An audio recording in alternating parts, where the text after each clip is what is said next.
Hi, welcome back to the British Magic Cup.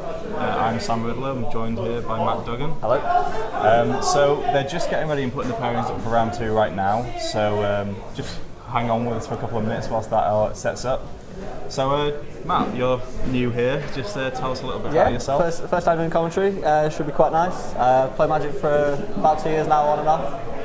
As you can see, I'm clearly channeling my hero today of Pat Chapin. So there's going to be a lot of hyperbole, and probably in the top 8 I'll slowly take my tie off as he likes to do in his finals appearances. Things like that's quite nice.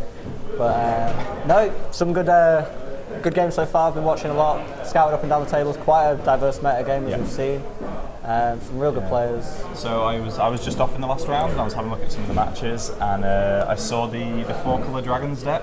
Sun-Scorched Regents, and I don't know what that does. It's the white 5-mana dragon that I think it's a 4/3 flight. It might be 4 mana actually, and it gets a +1/+1 counter any time a spell is cast.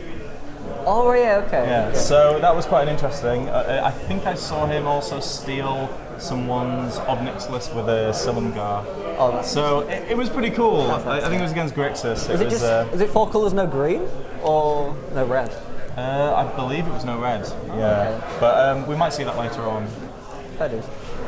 So we've just got word of our feature match for this team, this round even, and it'll be blue-red Ulamog control against black-white Eldrazi. Okay, so we've got a bit of a control matchup here, so expect a long one. I think it's a bit different to the sort of Owen Turton World black-white control. It's definitely playing some of the Eldrazi main. I think it's playing some Thought-Knot Seers and some Displaces. I was looking over the deck list a little earlier. And then the blue-red Ulamog one is the sort of... It's all counter spells. All counter spells. I think... I don't know if it's in this one. There's the Part of the Water Veil, or if that's in the prison that's the blue prison deck. The Brains one with Brain in a Jar. It's not that. No, it has Hedron Archive, I believe, to ramp efficiently and quickly. It's mono blue and Hedron Archives, isn't it? Yeah, it has. I think it splashes red basically for Chandra.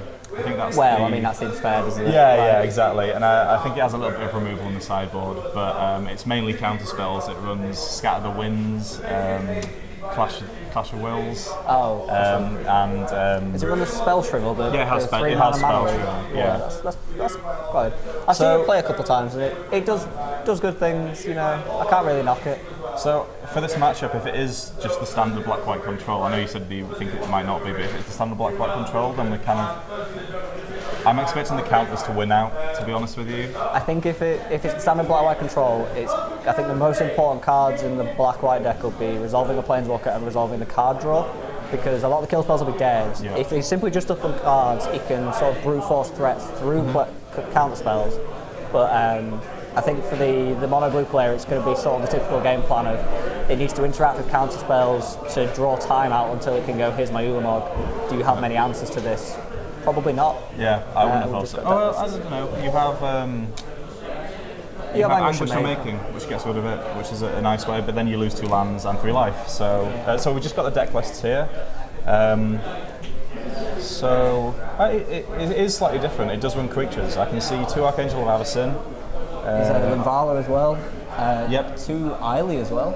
Yeah, so it's slightly more interesting black-white than we're used to seeing. Not that I'm saying black-white is boring by any stretch of the imagination. It's a bit cut and dry, it's solved. Yeah. There's a bit of a recipe. You don't play creatures, you play some Gideons, you play spells that kill Gideons, Whoever plays Gideon the most wins, in general, I feel. It's the best Gideon deck in both dealing with other people's and setting its own up. Outside of green-white tokens, when it gets the nuts curve of the 1, the 2, the 3, the 4. Which we saw earlier actually in the first match. It's just horrible. Yeah. So this should be a little bit of a long one. I'm thinking that just go get some snacks, get some drinks. Put your slippers on. It's going to be a long one. Yeah, slippers. Yeah. Oh, okay. Well, I mean, you might as well get comfortable, right? So for the Eldrazi deck, we have some Drowner of Hope in the main. Yeah, it's one of the most important cards in the deck, actually. I've not seen it play too much, so I wasn't entirely sure. Maybe not so much in this matchup, but in the creature matchups, it locks down the board for as long as you have. It basically it ramps as well, because it creates the scions. and it gets you to Ulamog quickly and keeps you alive so you can get to Ulamog. Oh, that makes sense, yeah. Yeah. And then standard board wipes in like Kozilek's Return and 2 Chandras and 2 Jason Raveler. I guess that's a bit more just board control, but also a bit of digging as well. Yeah, it fixes your draws. It bounces creatures that are going to be attacking you and killing you, and yeah.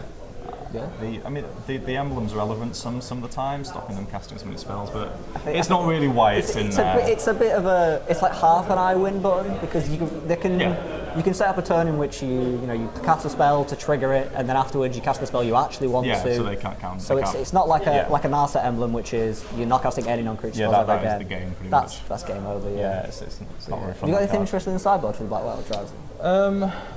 Infinite Obliteration might be quite good in this match. Get rid of the Ulamogs. I assume they'll come in. Everything's pretty standard there, to be perfectly honest with you. Yeah.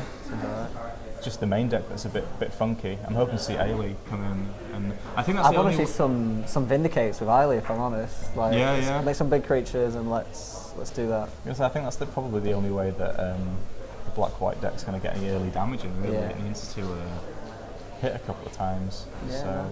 The sideboard of the Eldrazi, the Ulamog deck, it seems to be just more sort of Eldrazi that are lower down the curve, like Thought-Knot Seers, Reality Smashers. I like the fact that they're lower down the curve. Well, if you play a 10-drop, no, I mean, it's got to be lower down the curve. I agree it is, but when you're talking about a 5-drop being down the curve, you're playing a big mana deck. Well, yeah, definitely. And then it's just sort of, usual counter spells, some early interaction, and then... And the One of Ruin processor to gain some life. Is that the process one for 5 life? Yeah, I believe so. Yeah. Oh, I mean, it triggers Kozilek's Return as well, doesn't it? 7-drop? Yep, that's true. That's something. Yeah, it's just it's not something that I thought I'd ever see, really. Yeah.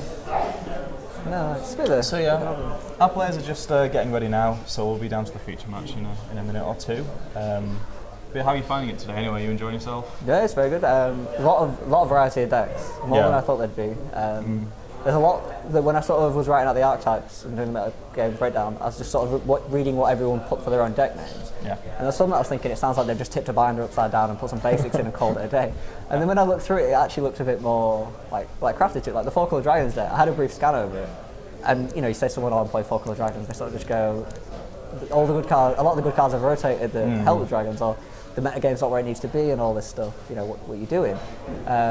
But it's got some things in there that are quite good. It plays a lot of the Dragon Matters cards that are pretty handy, like the either... Sillingar Scorn, just straight up counter spell when you have a dragon. Well, I mean... I think it's had Orator of Ojutai as well, which is the... I'm going to pull back that all the Dragon Matters cards are good, because that's not too good. Wall of Omens is fine. There's nothing wrong with Wall of Omens. It's not fantastic. When you could be playing Sylvan Advocates or other stuff. Yeah, okay, fair play. The power level is very skewed in the format, isn't it? But I think things like Sillingar Scorn, if there was a couple bit more support cards, it would probably be the best card in the format because of how powerful Planeswalkers are at them. Yeah. And the fact that there's no Hero's Downfall, your sorcery speed ruins path.